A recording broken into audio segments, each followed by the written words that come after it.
আমরা কথা দিচ্ছি, যুবকদের হাতে, যুবতীদের হাতে আমরা বেকার ভাতা দিয়ে তাদেরকে অপমানিত করব না।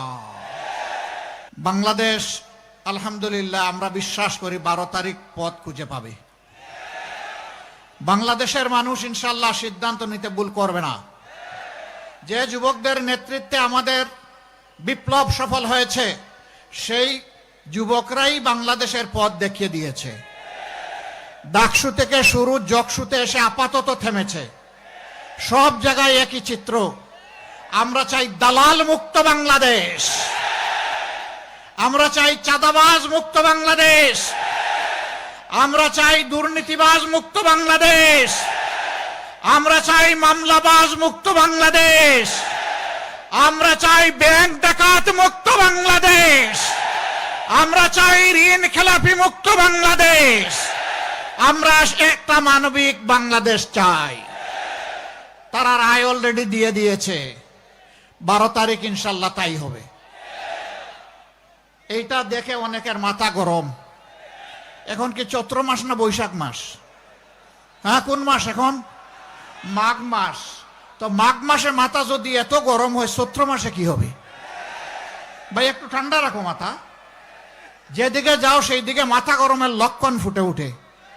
হ্যাঁ, মানুষ যখন হতাশ হয়, মানুষ যখন নিজের ব্যর্থতার গ্লানি চোখের সামনে দেখতে পায়, তখন চোখের মধ্যে সর্ষা ফুল ঘুরতে থাকে।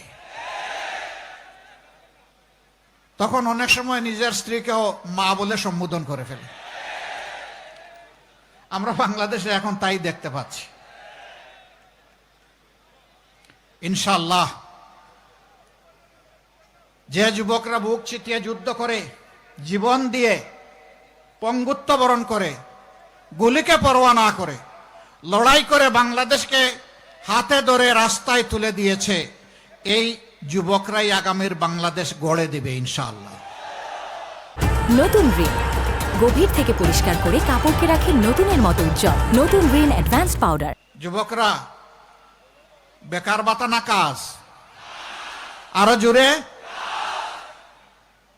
24-এর গণবিপ্লবে একটিবারের জন্য একজন যুবক বলে নাই যে আমরা বেকার ভাতার জন্য আজকে লড়াই করছি।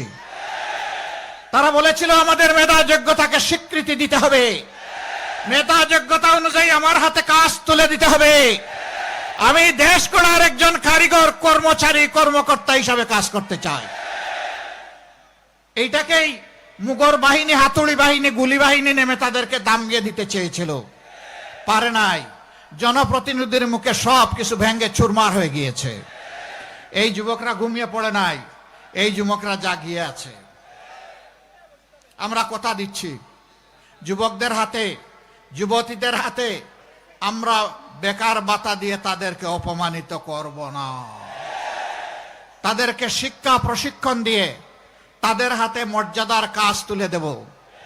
সেদিন তারাই গড়ে দিবে নতুন বাংলাদেশ, আর গর্ব করে বলবে আমি বাংলাদেশ, এটা আমার বাংলাদেশ। গর্বের সাথে এদিন যুবকরা পরিচয় দিবে ইনশাআল্লাহ।